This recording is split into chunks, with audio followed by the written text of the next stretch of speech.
எனக்கு வந்துட்டு விஜயகாந்த் சாரை பற்றி எனக்கு எதுவுமே அவ்வளோவா தெரியாது. அக்காவுக்கு எல்லா விஷயங்களும் தெரியும். ஏன்னா அவங்க வந்து அப்போலேருந்து அவங்க அதில் இருக்கிறாங்க. எனக்கு வந்து சின்ன வயசுலேருந்தே ஆசை தான் அவரை பார்க்கணும். அவரோட படம் எல்லாமே நாங்கள் பார்த்துருக்கோம். சின்ன வயசுலேருந்து பார்த்துருக்கோம். நான் தேட்டரில் அப்போ அந்த காலத்தில் அந்த தேட்டர் போய் படம் பார்க்குறதே ரொம்ப ஒரு கஷ்டமான ஒன்று. ஆனால் நாங்கள் இந்த வீர விளைஞ்ச மண், வானத்தை போல படம்லாம் நாங்கள் வந்து அதாவது அந்தந்த ஊர்லன்னு சொல்லிட்டு ஒரு பொது இடத்துல படம் போடுவாங்க. அந்த படம் போடும்போது எங்கள் ஊரில் எல்லாருமே ஒரு கூட்டமாக தான் நாங்கள் பார்ப்போம். அதை நாங்கள் ஒரு ஆச்சரியமாக பார்ப்போம். அப்போ அந்த படங்கள் பார்க்கும்போது தான் எங்களுக்குள்ளெல்லாம் மெய் சிலிர்த்துரும். இப்படி ஒரு ஒரு ஒரு ஹீரோ இருக்காங்க அப்படின்றதெல்லாம் எங்களுக்கு அப்போ தெரியாது. இந்த அளவுக்குலாம் தெரியாது. அப்போ நாங்கள் பார்க்கும்போது தான் நாங்கள் தெரிஞ்சுக்கிட்டோம் இப்படின்னு ஒருத்தங்க இருக்காங்க, அவர் தலைவராக வருவாருன்றதெல்லாம் நாங்களாம் நினச்சி பார்க்காத ஒன்று தான். இப்போ அவங்க தலைவராக வந்துட்டாங்க. அதில் எங்களுக்கு ரொம்ப ஒரு பெரிய ஒரு சந்தோஷம்தான். இப்போ வந்துட்டு நாங்கள் வந்துட்டு என்ன சொல்ல வரேன் அப்படின்னா, அவரை வந்து நான் வந்து நேரில் பார்த்ததில்லை. இப்போ அவங்க இறந்துட்டாங்க. அவங்கள எங்களால் பார்க்க முடியலனாலும் அங்கே போய் நாங்கள் அவங்களோட சமாதியில் அவங்கள சாமி கும்பிட்டு நாங்கள் அவங்கள பார்க்கணுன்ற ஆசையில் தான் நான் இருக்கேன். இப்போ எனக்கு தெரிஞ்சதெல்லாம் வந்து கொஞ்சம் தான். அக்காவுக்கு எல்லாமே தெரியும். அவங்க பேசுவாங்க, கொஞ்சம் கேளுங்க. வணக்கங்க சார். நாங்கள் வந்து தருமபுரி மாவட்டம் அரூர் வட்டத்துலேருந்து பேசுகிறோங்க. எங்கள் ஊர் வந்து ஒரு கிராமந்தாங்க. இந்த மாதிரி யூடியூப் சேனல் போடுறாங்க அப்படின்னு சொன்னாங்க. இந்த நியூஸ் வந்துங்க எங்களுக்கு தெரிஞ்சுது. சரி, தெரிஞ்சதுனால நாங்கள் வந்து அவங்க வந்து ஒரு 10 கிலோமீட்டருக்கு அங்கிட்டு இருக்கிறாங்க. சரி, அவங்கக்கிட்ட நம்ம பேசலாம், நம்ம விஜயகாந்த் ஐயாவை பற்றி பேசணும் அப்படின்னு எங்களுக்கு ரொம்ப ஆசையாக இருந்ததுங்க. அதனால் வந்து நாங்கள் எங்கெங்கேயோ ஃபோன் நம்பர்லாம் வாங்கி நாங்கள் அவர்கிட்ட பேசணுங்க. பேசி இந்த மாதிரி நாங்கள் யூடியூப் சேனலில் பேசணும், நம்ம ஐயாவை பற்றி பேசணும் அப்படின்னு சொன்னோம். அவங்க வந்து எங்களை பேட்டி எடுத்தாங்க. நாங்கள் இப்போ என்ன பேசணுன்னாக்கல, எங்களுக்கு வந்து இப்போ நாங்கள் வந்து எம்ஜிஆர் பார்த்தது கிடையாதுங்க. எங்களுக்கு வந்து கருப்பு எம்ஜிஆர்ன்றது வந்து எங்கள் ஐயா கேப்டன் தாங்க. எங்களுக்கு வந்து அவங்கள ரொம்ப பிடிக்கும். எங்கள் அப்பா அம்மா, அப்புறம் அதோட மேலே எங்கள் குழந்தைங்களுக்கு மேலே அது இன்னும் சொல்லப்போனால் தெய்வம் அவர் தான் எங்களுக்கு வந்து அந்த அளவுக்கு அவரை பிடிக்கும். ஏன்னா அவர் இறந்தனால நாங்கள் ரொம்ப அழுதுட்டு சாப்பிடாத ரொம்ப கஷ்டப்பட்டு இருந்தோம். அப்புறம் அவர் இறந்ததுக்கப்புறம் எங்களால் போக முடியலைங்க. அப்புறம் எங்கள் ஊரில் வந்து பஸ் வச்சுட்டு ஒரு 2 பஸ் வச்சுட்டு எங்கள் ஊருக்காரங்க எல்லாருமே போய் அவர் ஆலயத்தை பார்த்து அங்கேயே அழுது ரொம்ப ஃபீலிங்காக இருந்ததுங்க. ஏன்னா இப்போ வரைக்குங்க அவருடைய படம் ஒவ்வொன்றுமே அவ்வளோ கருத்தாக இருக்குது.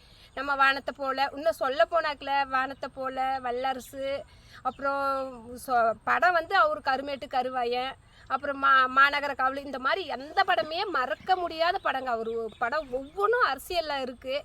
அவரை வந்து எங்களால் மறக்கவே முடியல. ரொம்ப எங்களுக்கு வந்து மைண்ட் அப்செட் ஆன மாதிரியே இருக்குங்க. அவர் வந்து இப்போ எங்களுக்கு வந்து இப்போ தலைவராக வந்தது வந்து எங்களுக்கு ரொம்ப சந்தோஷம்தான். இப்போ அவர் இல்லை அப்படின்னாலும் அண்ணி வந்து வராங்க அப்படின்னா அதில் எங்களுக்கு இன்னும் அதிகமான சந்தோஷம்தான். அவங்க வரணுன்ட்டு நாங்கள் பேசுகிறோம். கண்டிப்பா அவங்க வரணும்ட்டு தான் நாங்கள் பேசுகிறோம். கண்டிப்பாக எங்கள் அண்ணியார் வந்துங்க, எங்களுக்கு சின்ன கிராமம் தாங்க, அதில் ஒரு 100 பேர் தாங்க இருப்போம். எங்கள் அண்ணியார் வந்து கண்டிப்பாக எங்கள் கிராமத்துக்கு வரணுங்க. வந்தாக்கில் எங்களுடைய ஓட்டு, ஒவ்வொருத்தர் ஓட்டும் அவங்களுக்கு தான். அதே மாதிரி எங்கள் சின்ன கேப்டன் வந்து எங்கள் ஊருக்கு காலடி எடுத்து வைக்கணும். எங்களுடைய ஆசையே அதுதான். நம்ம கேப்டனுக்கு பதிலாக நம்ம சின்ன கேப்டனை நம்ம பார்க்குறோம் அப்படின்னு சொல்லி எங்களுக்கு ரொம்ப ஆசையாக இருக்குது.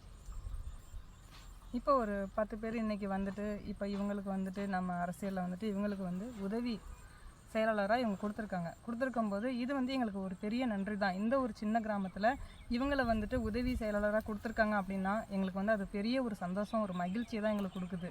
இதில் வந்து இவங்க வந்து கண்டிப்பாக ஒரு சிறப்பாற்றுவாங்கன்னு சொல்லிட்டு நான் வந்து உங்களுக்கு வந்து உறுதி அளிக்கிறேன். இவங்க கண்டிப்பாக பண்ணுவாங்க. இவங்க பண்ணணுன்றதுக்காக தான் நாங்கள் எல்லாருமே எங்களோட முழு சம்மதத்தோடு இவங்களை வந்து நாங்கள் வந்து ஏற்றுக்கிறோம். கண்டிப்பாக இவங்க எல்லாமே பண்ணுவாங்க. தலைவரோட பேர் சொல்கிற மாதிரி எங்கள் மக்கள், எங்கள் ஊர் மக்கள் பண்ணுறதுக்கு நாங்கள் எல்லாமே உறுதி அளித்து நாங்கள் சொல்கிறோம். சார், இப்போ சொல்லப்போனால் எனக்கு வந்து இந்த பதவி கொடுத்தாங்க, அது வரைக்கும் சந்தோஷம்தாங்க சார். ஏன்னா எங்களுக்கு வந்து எங்களுக்கு வந்து இந்த பதவி கொடுத்துட்டாங்க அப்படின்னு சொல்லி ஒரு கெத்து இல்லாமல் நம்ம வந்து 4 பேருக்கு நல்லது செய்யணும் அப்படின்னு எங்களோட நோக்கம். ஏன்னா கேப்டன் ஐயா வந்து பசிக்கிறவங்களுக்கு வந்து சாப்பாடு போட்டு இப்போ வரைக்கும் சாப்பாடு போட்டு தான் இருக்கிறாரு, இனிமேலும் போடுவார். அந்த மாதிரி எங்களால் சின்ன உதவி, நாங்கள் வந்து ராயல் ஃபேமிலியோ இல்லை அவங்களோ இவங்களோ கிடையாது, எங்களால் முடிஞ்ச உதவியை நாங்கள் கண்டிப்பாக செய்வோம், செஞ்சுக்கிட்டு தான் இருப்போம். எங்கள் கேப்டன் ஐயாவுக்காக நாங்கள் செய்வோம், கண்டிப்பாக செஞ்சுக்கிட்டே தான் இருப்போம்.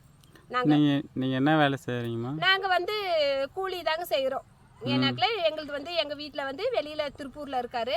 நாங்கள் வந்து ஹவுஸ் ஒய்ஃபாக தாங்க இருக்கோம். எனக்கு 2 பொம்பளை பிள்ளை இருக்காங்க. அவங்க ஸ்கூல் போகிறாங்க. அவங்கள பார்த்துக்கிட்டு நான் வீட்டில் தான் இருக்கேன்.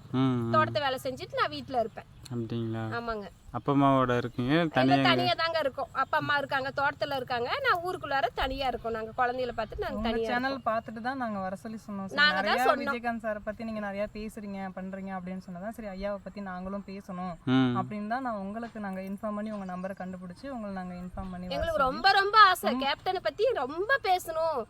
மறுபடியும் அவர் சமாதிக்கு நாங்கள் போயிட்டே தான் இருக்கணும். வருஷத்துக்கு ஒரு டைம் போகணும். பாருங்க, எங்கள் ஊரில் வந்து அவர் நினைவு நாள் வந்துச்சு. நாங்கள் லேடிஸுங்கெல்லாம் சேர்ந்தோம். லேடிஸ் எல்லாம் சேர்ந்து எல்லாருமே அங்கே ஒரு தம்பி இருக்காங்க. அவங்க வந்து அவர் முக்கியமான பதவியில் இருக்கார் நம்ம இதில் வந்து. அதனால் வந்து அவர் வந்து எல்லாத்துக்கும் சொல்லி நாங்கள் பணமெல்லாம் சேர்த்து நல்லா அன்னதானம்லாம் போட்டு நல்லா கிராண்டாக கொண்டாடணும். நாங்கள் எங்களுக்கு அவ்வளோ அளவு ஆசை. ரொம்ப கிராண்டாக கொண்டாடணும். அதே மாதிரி உங்களோட நீங்கள் வந்து எங்கே வந்துட்டு நீங்கள் வந்துட்டு மாநாடு போட்டாலும் நாங்களும் அதில் கலந்துக்கணும்னு நாங்கள் வந்து ஆர்வப்படுறோம். கண்டிப்பாக நாங்களும் கலந்துக்கணும். எங்கள் ஊர் மக்களும் அதில் இருக்கணும்னு நாங்கள் ஆர்வப்படுறோம். நீங்கள் எங்களுக்கு வந்து இன்ஃபார்ம் பண்ணுங்கள். இங்கே தான் நாங்கள் போடுறோம் செய்கிறோம் அப்படின்னு சொல்லிட்டு யாராவது ஒருத்தருக்கு நீங்கள் இன்ஃபார்ம் பண்ணிட்டீங்கன்னா கூட நாங்கள் எல்லாருமே கலந்து இல்லை, இதுக்கு மேலே வந்து அந்நியார் என்னென்ன அறிவிப்பு விட்டுறாங்களோ அந்த அறிவிப்பு ஃபுல்லாகவே இந்த சேனலில் போடுவோம். மக்களுக்கு வரணும். அந்நியார் சொன்னா கண்டிப்பாக நாங்கள் வந்து அதை நிறைவேற்றி வைப்போம். லேடிஸுங்க எங்களால் முடிஞ்ச வரைக்கும் நிறைவேற்றுவோம். எங்களுடைய ஒவ்வொரு வீட்டில் இருக்கிற ஓட்டு எல்லார் ஓட்டுமே நம்ம அந்நியாருக்கு மட்டும்தான். இது எந்த கட்சிக்கும் நாங்கள் போக மாட்டோம். ஏன்னா எங்களுக்கு வந்து கேப்டன் வந்து ஒரு தெய்வம் மாதிரி. தெய்வம் மாதிரி இல்லை, தெய்வமே தான். இப்போ வந்தாங்க எங்கள் வீட்டில் வந்து சாமி ரூம்லாம் தனியாலாம் எதுவும் கிடையாதுங்க. இப்போ நம்ம கேப்டன் இறந்ததுக்கு அப்புறம் தாங்க நாங்கள் ஒரு பூஜை ரூம் மாதிரி அது ஏற்பாடு பண்ணி அதில் வந்து கேப்டனோட ஃபோட்டோ வச்சு சாமி ரூமில் அது ஏற்பாடு பண்ணி சாமி வச்சு அதில் கேப்டன் ஃபோட்டோ வச்சு நாங்கள் வந்து அது கேப்டனை வந்து ஒரு தெய்வமாக வழிபட்டுட்டு வரோம். ஏன் இவ்வளோ நாள் வீட்டில் சாமி இல்லைங்க, அது வந்து எனக்கு வந்து ஒரு சில சங்கடங்கள், வீட்டில் பிரச்சனை, அப்புறம் எந்த பக்கம் பார்த்தாலும் பிரச்சனையா இருந்தது. அதனால வந்து எனக்கு தெய்வத்தை வந்து கையெடுத்து கும்பிட பிடிக்கல. அதனாலதான் நாங்க வந்து அந்த தெய்வத்தையே நான் நம்பல. ஆனா நம்ம கேப்டன் இறந்ததுக்கு அப்புறம் தான் எனக்கு அவரோட அருமை தெரிஞ்சுது. இத்தனை பேர் இவ்வளவு நல்லது செஞ்சிருக்காரு, இவ்வளவு பண்ணிருக்காரு அப்படின்னு சொல்லி. அதனால எனக்கு வாழ்க்கையே எனக்கு தெய்வமே எங்க கேப்டன் தான் சொல்லி நாங்க இப்ப எனக்கு மன நிம்மதி இருக்கு. கையெடுத்து கும்பிடும் போது மன நிம்மதி இருக்கு. அவர் இறந்த பின்னாடிதான் அவரோட அருமை பெருமை எல்லாமே வந்து எங்களுக்கு எல்லாம் தெரிய ஆரம்பிச்சது. நம்ம ஒரு நல்ல ஒரு தலைவனை வந்து நம்ம இழந்துட்டோமே. ஏழைங்களுக்கு சாப்பாடு அவர் இறந்த பின்னாடிதான் அவரோட இதெல்லாம் எங்களுக்கு வந்து தெரிஞ்சது.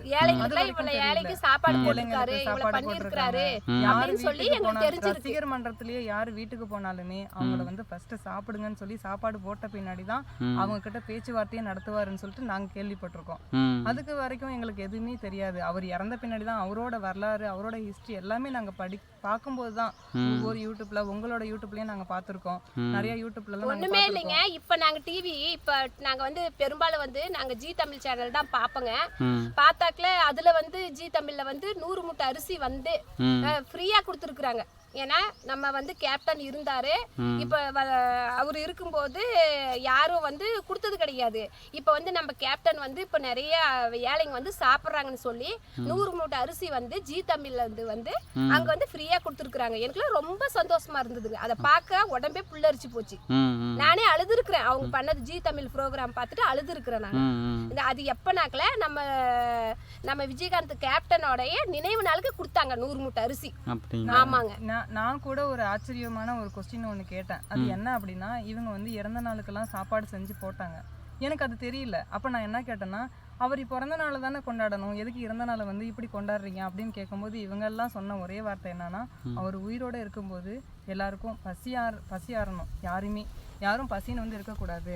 பசி ஆறணும்னு அவர் செஞ்சதுனால தான் இறந்த நாளை கூட இவங்க வந்து சாப்பாடு போட்டு எல்லாமே பண்ணாங்க சார். நாங்க சொல்ல போனாங்க சார், அது கேப்டனோட நினைவு நாளுக்கு நைட் 12 மணி வரைக்கும் கோயிலுக்கா கொண்டாடணும். கோயிலுக்கா கொண்டாடி வச்சு போட்டோல வச்சு சாமி கும்பிட்டு அன்னதானம் வச்சு எல்லாருமே ஒரு 4-5 லேடிஸுங்கெல்லாம் சேர்ந்து எல்லாருக்குமே அவ்வளோ ஒரு ஆசை அன்பா நாங்க பரிமாறோம். அவங்களால முடிஞ்ச காசு கொடுத்தாங்க. எல்லாருமே வீட்டில் உள்ளவங்க எல்லாருமே அவங்களால முடிஞ்ச காசு கொடுத்தாங்க. எல்லாத்தையுமே கலெக்ட் பண்ணி சாப்பாடு செஞ்சு எல்லாருமே அவங்க எல்லாம் பண்ணாங்க. நான் ஆச்சரியப்பட்டேன். எனக்கு தெரியாது அவங்களோட அருமை பெருமை எதுவுமே எனக்கு தெரியாது. இங்க வந்த பின்னாடி நான் தான் ஆச்சரியமா கேள்வி கேட்டேன். என்ன கேட்டேன்னா, ஒரு இறந்த நாளை வந்து கொண்டாடுறீங்க அப்படின்னா நான் இங்கதான் வந்து புதுசா நாங்க அப்ப சொன்னேங்க சார். என்ன சொன்னா, அவர் வந்து எங்களுக்கு சாமி தெய்வம், எங்க அப்பா அம்மா எங்க குழந்தைங்க, அதுக்கு மேல அவருக்கு வந்து எங்களுக்கு வந்து அவரை ரொம்ப பிடிக்கும். நீங்கள் ஒரு கொஸ்டின் கேட்டிருக்கீங்க, அவர் இப்போ தான் புதுசாக பார்க்குறேன்னு சொல்லிட்டு அவருடைய இறந்த நாளுக்கும் வந்து கொண்டாடுறாங்க அப்படின்னு சொல்லிட்டு. கேப்டன் வந்து அவர் பிறந்த நாளும் சரி, அவர் பயங்கர பிரமாண்டமாக வந்து கொண்டாடிட்டு இருப்பாங்க. அவர் மறைஞ்சிட்டாரு. அதனால் அந்த நாளுமே தொண்டர்கள் பொதுமக்கள் எல்லாருமே எல்லாத்துக்கும் உதவி செய்வாங்க. அப்புறம் அந்நியாரோட பிறந்த நாள் இருக்குது பார்த்தீங்களா, அதுக்கும் உதவி செய்வாங்க. அப்புறம் நம்ம சின்ன கேப்டன் இருக்கார், அவங்க ஃபேமிலியில் யார் யார் பிறந்த நாள் வருதோ எல்லாத்துக்குமே அது ஒரு சிறந்த நாளாக தொண்டர்களை எடுத்து வழிநடத்தி தமிழ்நாடு முழுக்க எந்த ஒரு முதலமைச்சர் மற்ற எந்த ஒரு பிரதமர் யாருக்குமே இது மாதிரி பண்ண மாட்டாங்க. அவங்களுடைய பிறந்த நாள் அப்படின்னா எல்லாருமே மக்கள் அவங்களாம் அமௌண்ட்டு தந்துலாம் பண்ணுறதில்ல, தொண்டர்களே முன்ன வந்து அவங்களுடைய சொந்த செலவில் பண்ணுவாங்க. அப்படிதான் இந்த ஊர்லயும் பண்ணாங்க. இந்த ம். ஊர்லயும் நாங்க அப்படிதான் சார் பண்ணாங்க. எங்க சொந்த செலவுல தான் செஞ்சோம். யாரோ யார் பெரிய யாரால ஆளுங்க அவங்க பெரிய நீங்க ஆளுங்க இவ்வளவு கொடுக்கணும் அவ்வளவு அப்படின்னு கொடுக்கணும் சொல்லிலாம் இல்ல. நாங்க யார்கிட்டயும் ஒவ்வொரு கேட்க வீட்லயும் கிடையாது. எவ்வளவு உங்களால முடியும் எங்களால முடிஞ்சது 100 நீங்க முடிஞ்சதை 200. கொடுங்க. போதும். இந்த மாதிரி அப்படிதான் நாங்க வந்து கொடுப்பாங்க. பணக்காரலாம் கிடையாதுங்க. நாங்க வந்து கூலி தொழிலாளிங்க தான். ஒரு குக்கிராமத்துல நாங்க ஒரு வசிக்கிறோம். சின்ன கிராமம் தாங்க. ஏன்னாக்குல பக்கத்துல டவுன் இருக்கு. அதுல இருந்து ஒரு 5 கிலோமீட்டர் தள்ளி இருக்கிறோம். நாங்க வந்து எல்லாருமே அவங்கவுங்க காட்டுல இருக்கிறோம். இதுல வந்து காடு இருக்கிறவங்களும் இருக்காங்க, இல்லாதவங்களும் இருக்காங்க. எங்களுக்குலாம் எதுவும் கிடையாது. நாங்க வந்து தனியா தான் இருக்கோம். ஒரு சின்ன குட்டி வீட்டில் வாழ்ந்துட்டு நிம்மதியாக வாழ்ந்துட்டு இருக்கிறோம். இதில் வந்து இவர் நினைச்சாங்களா அதுக்கு மேலே எங்களுக்கு அழுக எல்லாமே வருது. எங்களால் ஒன்றும் பண்ண முடியல. அவர் நினைக்கும் போது பயங்கர எமோஷனல் ஆயிடுது. நிறைய பேர் வந்து இப்படி தான் இருக்காங்க, கேப்டனுக்காக உயிர் விடக்கூடிய தொண்டர்களாக இருக்காங்க. இப்போ இந்த மீடியாவில் சொல்கிறீங்கல்ல எல்லாரும் ஒருத்தர், சொல்லுங்க. நாங்கள் இப்போ தான் பார்த்து தெரிஞ்சுக்கிட்டோன்னு சொல்லிட்டு. ஆமா. அப்போ எவ்வளோ நாள் நீங்கள் ஃபோன்லாம் என்னத்தை பார்த்தீங்க, டிவியில் ஃபோன்லாம் நீங்கள் என்ன இவ்வளவு பார்த்துருக்கீங்க? நாள்னா எங்களுக்கு நாங்க வந்து நடிகரா தான் பார்த்தோம். அவரை வந்து ஒரு நடிகர் அரசியல்வாதியா தெரியும். பார்க்கல. அவரை வந்து இல்லை நாங்க இல்லை ஒரு இப்போ தலைவரா மறைஞ்சதுக்கு அப்புறம் ஆ. செல்லில் வந்து இப்போ பொதுமக்கள்லாம் நிறைய வந்து நாங்கள் செல்லில் இப்போ தான் பார்த்தோம்னா, இதுக்கு முன்னாடியே நீங்கள் மாறினீங்கன்னா அவருக்கு ஒரு இல்லைங்க வெற்றியை சார், கொடுத்துருக்கலாம். அப்ப வந்து எங்களுக்கு வந்து இவர் வந்து இவ்வளவு நல்லது செஞ்சிருக்கிறாரு, இங்க இவ்வளவு செஞ்சிருக்கிறாரு, ஏழை மக்களுக்கு சாப்பாடு போட்டிருக்கிறாரு, இது பண்ணிருக்கிறாரு. நாங்க காது கொடுத்து கேட்கல. அது அதுதான் உண்மை. அது ஆனால் அவர் வந்து செய்த உதவி வந்து எப்பயும் வெளிப்படுத்துனதில்லை. வெளிப்படுத்துறது இல்ல அவரு. ஏன்னா அவர் வந்து அவர் கடவுள். இறந்த பின்னாடி தான் அவரோட வீடியோங்கள்ல அவரை பத்தி போடும்போது மட்டும்தான் எங்களுக்கு தெரிஞ்சது. சரி, இவங்க இப்படி இப்படி வாழ்ந்திருக்காங்க, இப்படி இருந்திருக்காங்க, இப்படி ஒரு தலைவர் நம்ம இழந்துட்டோம் அப்படின்றது அவரோட வீடியோ அவர் வந்து இப்ப நாட்டாண்டு இருந்தாருன்னா கூட வர்ற ஆட்சியில நாட்டாண்டு நாடு எப்படியோ செழிப்பா இருக்கும். உலகமே திரும்பி பாதுகாப்பு பார்த்திருக்கும். கிடைச்சிருக்கும். கண்டிப்பா தெரியும். லேடிஸுங்களுக்கு நல்லது பண்ணியிருப்பாரு, ஏழை மக்களுக்கு நல்லது பண்ணி கொடுத்திருப்பாரு, வீடு இல்லாதவங்களுக்கு வீடு கொடுத்திருப்பாரு. இப்ப இருக்கிற அரசாங்கம் என்ன பண்ணுது? அவங்க ஒரு பிறந்த நாளைக்கு கூட யாரும் ஒரு சோறு வாங்கி தர மாட்டிருக்காங்க. 2000 கொடுங்க, அதுக்கு 2000 கொடுங்க. இது பாருங்க, பிறந்த நாளைக்கு 4000 கொடுத்தோன்றாங்க. அப்புறம் பொங்கல் காசை நிப்பாட்டிட்டாங்க, கொடுக்கறது கிடையாது. கேட்டா மகளிர் காசு 1000 ரூபாய் கொடுக்குறேன். இல்லை பொங்கல் காசு உங்களுக்கு வரும் உறுதியாக. இப்போ இந்த ஆட்சியில் வரும். எப்பன்னு பார்த்தீங்கன்னா அரசியல் பக்கம் நெருங்குது பார்த்தீங்களா, அதனால கண்டிப்பாக அந்த டைமில் வரும். ஏன்னா அப்போ தான் நீங்களா ஓட்டு போடணும். இந்த டைம்ல ஓட்டு போட முடியும். அந்த சென்டர் டைமில் தரமாட்டாங்க, லாஸ்ட் டைமில் தான் தருவாங்க. ஃபர்ஸ்ட் பொங்கல் வந்துச்சுன்னா பொங்கலுக்கு என்ன தராங்க, நம்மளுக்கு என்ன கொடுக்குறாங்க, இதுதான் எல்லாருமே கேட்குறாங்க. ஜென்ஸ்ல இருந்து லேடிஸ் வரைக்கும் இதுதான் கேட்குறாங்க. ஏன்னா பொங்கல் தீபாவளின்னு பார்த்தா டவுன் சைடு இருக்கிறவங்க கொண்டாடுவாங்க, பொங்கல் வந்து வில்லேஜில் கொண்டாடுறவங்க. அதனால பணம் எங்களை பத்தாது. மாதிரி இருக்கிறவங்க எல்லாம் அதனால பொங்கல் திருநாள்ன்றது எல்லாருமே கொண்டாடக்கூடிய ஒண்ணு. ஆனா அது வந்து ஏழை மக்களால கொண்டாட முடியாதுன்றதுக்காக தான் அரசாங்கம் என்ன முடிவு எடுத்தாங்க அப்படின்னா எல்லாருமே கொண்டாடணும்னு தான் அந்த பொருள் எல்லாம் கொடுத்துட்டு இருந்தாங்க. இப்போ அதை நிறுத்தும் போது எவ்வளோ பேர் பாதிக்கப்படுவாங்க. நாங்க அந்த காசு வச்சு குழந்தைங்களுக்கு ட்ரெஸ் எடுப்போம், இல்ல வீட்டு ஜாமான் வாங்கி போடுவோம். ஏதோ ஒன்று எங்களோட எதிர்பார்ப்பு அதுல இருக்கும். ஆனா வந்து இந்த அரசாங்கம் வந்து அதில் இது பண்ணிடுது. அந்நியார் வந்து பேசினாங்க, இது குரல் கொடுத்துருந்தாங்க, அமௌண்ட் கொடுக்கணும்னு சொல்லிட்டு. அது நியூஸ் பார்த்தீங்களா? பார்த்தோம். அதான் அவங்களாம் வந்து இந்த விஷயம் மட்டும் இல்லை, எல்லா விஷயம் பெண்களுக்கு பாதுகாப்பு. கண்டிப்பா அவங்க அமைச்சாங்கன்னா எங்களுக்கு ரொம்ப சந்தோஷம் தான். ரொம்ப சந்தோஷம். அவங்க வந்துட்டாங்கன்னா எங்களுக்கு ரொம்ப எங்களுக்கு வந்து நல்ல பாதுகாப்பு, பொம்பளை பிள்ளைங்களுக்கு பாதுகாப்பு கிடைக்கும். விஷயம் என்ன அப்படின்னா, ஒரு பெண்ணா வந்துட்டு இப்போ அந்நியார் வந்துட்டு எல்லாத்துலேயும் வந்து அவங்க வந்து பேட்டி கொடுக்குறாங்க, நிறைய ஸ்டேஜுக்கு வராங்க, எல்லாமே பண்ணுறாங்க. ஆனால் அவங்களுக்கு வந்து அவங்கள வந்து நம்ம வந்து ஜெயிக்க வச்சோம் அப்படின்னா அவங்க நம்மளுக்கு நிறைய செய்யணுன்ற எண்ணத்தில் அவங்க இருக்காங்கன்றதை நம்ம அவங்க பேசுகிற திறமையில நம்ம தெரிஞ்சுக்கலாம். அந்த மாதிரி ஒரு ஒரு ஒரு திறமையான ஒரு பெண் வந்து நமக்கு வரணும், நமக்கு வந்து ஒரு தலைவியாக வரணும். நம்ம தலைவர் இல்லைங்கும்போது நம்ம வந்து தலைவியை தான் தேர்ந்தெடுக்கணும். தலைவரை நம்ம வந்து மிஸ் பண்ணிட்டோம். அடுத்து நம்ம தலைவி வந்து நமக்கு வந்து எல்லாமே செய்வாங்கன்ற நம்பிக்கையில் நம்ம தலைவிக்கு வந்து வருவாங்க, தலைவிங்க வரணும். நல்லது நம்ம வந்து பண்ணுவாங்க. அவங்க கண்டிப்பா வருவாங்க, நல்லது பண்ணுவாங்க. நல்லது எங்களை நமக்கு மாதிரி ஏழை கிடைக்கும். மக்களுக்கு பண்ணுவாங்க.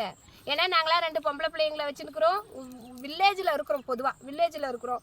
எங்களுக்கு வந்து அந்த அரசாங்கம் எது செஞ்சாலும் எங்களுக்கு வந்து கிடைக்காது. ஆனால் வந்து அந்நியார் வந்தால் கண்டிப்பாக கிடைக்கும்ன்ற ஒரு நம்பிக்கையில தான் உங்ககிட்ட நாங்க பேசுறோம். பேசுறோம் எல்லாமே ஆனா யூடியூப்ல எங்க இல்ல அதனால தான் நாங்க வந்து உங்ககிட்ட உங்களை நாங்க வந்து பேசுறோம். உங்களை தேடி நாங்கள் வந்து பேசுகிறோம். உங்க மூலியமா இதெல்லாம் நாங்க எங்களோட கிராமமும் தெரியணும், எங்களை பத்தியும் எல்லாருக்கும் தெரியணும். அவங்கள பத்தி நாங்க என்ன நினைச்சிட்டு இருக்கோன்றது எங்க கிராமத்து மூலியமா உங்களுக்கு தெரியணும், எல்லாருக்குமே உலகத்துக்கே தெரியணும் தான் உங்க யூடியூப் சேனலை நாங்க கூப்பிட்டுருக்கோம். நீங்க வந்து தெரியப்படுத்திடுங்க. கண்டிப்பா உங்களை மாதிரி வந்து மகளிர்லாம் நிறைய பேர் நம்ம கட்சியில் இருக்காங்க. இப்போதான் வந்து கேப்டன் போனதுக்கப்புறம் அவர் வந்து இறைவன் ஆனதுக்கப்புறம் நல்லா போல்டாக உங்களை மாதிரி பேசுறதுக்கு நிறைய பேர் வந்திருக்காங்க.